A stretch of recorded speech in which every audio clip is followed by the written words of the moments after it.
Here from MaxShank.com, and I wanted to talk to you today about shoulder mobility and shoulder strength. As many of you know from my book Simple Shoulder Solution, shoulder mobility is dependent on a couple of prerequisites. One, you need to be able to breathe properly as well as activate your core. Secondly, you need to be able to move through your thoracic spine and cervical spine. Thirdly, you need to be able to articulate the shoulder blade independently with control. And then finally, you need to be able to articulate at the ball and socket or glenohumeral joint. It's not just a mobility thing though, because there's something else that's extremely important called reflexive stabilization.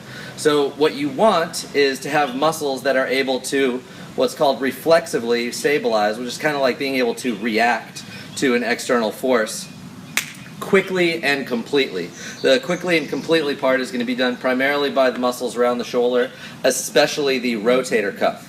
So rather than just stretching your shoulders, which is generally a pretty poor idea, especially the glenohumeral joint is the most mobile joint in the body, therefore it is also the most vulnerable. So you don't necessarily want to stretch it more and more and more. It might actually be a motor control problem or a lack of that ability to reflexively stabilize. That reflexive stabilization keeps the ball centered in the socket properly and allows you to use the mobility that you actually have. So it's essentially like taking off the brakes.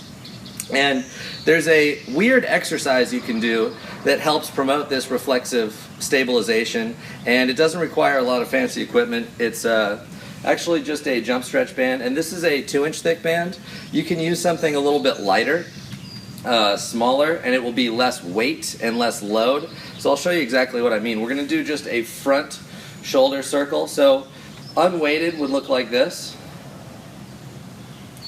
And then when you add the band into the mix, you're now having to pulse at various points,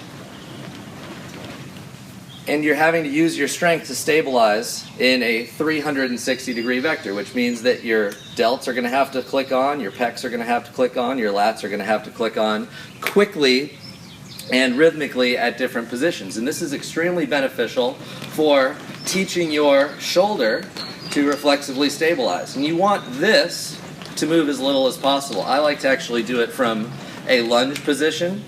So one of the things that I always try to look for is any ability to get me in a gait pattern. So gait pattern means like I'm either running or something like that. So if I get over into like a lunge position, if I have my right arm forward and my left leg forward, that's going to mimic gait. So I can hit that same shoulder circle from that lunge position. That's actually going to help me reinforce that lunge position. It can also do a great job in helping me improve my hip mobility. So you can do this circle both directions, and I would recommend doing both directions in a couple different positions. So this is just the front circle, and we can do that slow. The side circle, and then we can kick that the other direction.